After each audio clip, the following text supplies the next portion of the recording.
A lot has happened since the last development update we made back in December. Of course, we've already made some videos explaining some updates in more detail, but it's nice to have it all combined into one video to show both ourselves and you, the viewers, that the game is making a lot of progress. In case you're new and don't know me, I'm Wogglawooh, and I'm the graphical artist on the two-person project that is Mistwinter Bay. The game is a massive RPG where you get to rule the town of Mistwinter Bay. You get to choose who moves in, manage resources, talk to townspeople, and much more.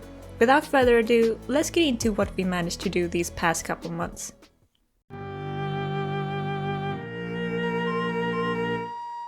One of the first things we started working on this year was to add bad reputation events for all the townspeople. Basically, all the characters have a reputation number that represents how much they like or dislike you. You need a certain amount of positive reputation to unlock their hangouts, but now it goes the other way too. If you reach a certain negative number with them, usually 75 or lower, an event will trigger. This event is unique for each character in the game and will play out very differently depending on certain requirements they might need. We've already talked about this in one of our earlier videos, so check that one out for more examples. But since the making of that video, there are now 6 more bad reputation events implemented in the game. These are for the 6 new characters we've added. Ulez, Gale, Doug, Lynx, Kieran, and Oscar all have the ability to hate you. Sounds a little intimidating, but depending on how you play the game, they also have the ability to like or even love you. That's because we've added dating and marriage. We have an entire video discussing these features, so you can check that out for more details. But in short, you need to hang out with the characters a lot and do a quest for them before they'll consider marrying you. The proposal and wedding events are all pretty similar for all the characters, but there are always some details that differ. But something that always is unique is the special wedding picture for the character. When you marry a character, you'll get to enjoy a nice artwork of them in their wedding outfit. Usually this is just their original clothes in white, but some of them look very different.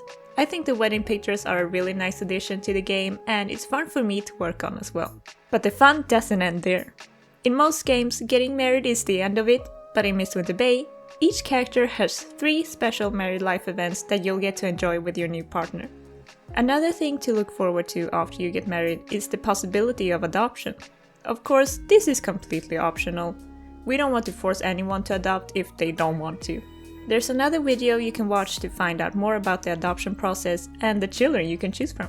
Once you've completed a game, you also get to enjoy seeing what endings the character in your town got. The results completely depend on how you treated them during your rule over Mistwinter Bay. The character you married, if you married anyone, will get an even more special ending, depending on how you treated them during your marriage. And of course, if you adopted a child, you get to see how they grew up. There are so many endings that can be reached for all the different characters in town, so that's definitely something to look forward to. More recently, we made some updates to the character creator. These updates include 2 new body types, the ability to choose eyeshadow and lip color to better match all skin tones, and we've also added some new crowns. One of these was designed by our longtime supporter on Patreon, Emily. Another update to the character creator, and also the game in general, is the ability to unlock new outfits. This can be done by doing specific things in the game, like getting married. We've also added more monthly events. 2 of these are interactions between characters living in town. One for Eriven and Ulez, and one for Celia and Gale. It's always fun to see the characters interacting with each other. By adding more characters, we've also added more buildings to the town.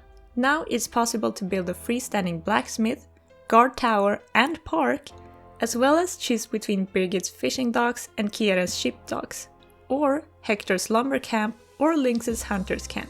More buildings will be added with each new character we implement, and we've already implemented Oscar's farm, even though we haven't finished writing him yet. As for smaller changes, we've added a loading screen. It literally just says loading, but that's always better than having to stare at a completely black screen. Finally, the biggest achievement we reached these past couple months is that the artwork for all 38 characters are completely finished. All that's left now is to write their personal stories and implement them and put their respective buildings in the game. When saying that, it doesn't sound like a lot, but considering every character needs 14 separate events, it's certainly a whole lot of work to get them all implemented. But as of the recording of this video, We've completely finished implementing 13 characters, so we've gotten somewhere at least. There were probably a lot of other things that I forgot to mention, but that's about the gist of it. Our work will continue to bring the game to completion. If you want to follow along on the journey, I suggest you subscribe. If you're more interested in getting notified when the game comes out, you should wishlist the game on Steam. We hope to be able to release it sometime next year. It all depends on how long it takes to finish all the characters. Thank you for taking an interest in our game and its development. I hope to see you again in the next video.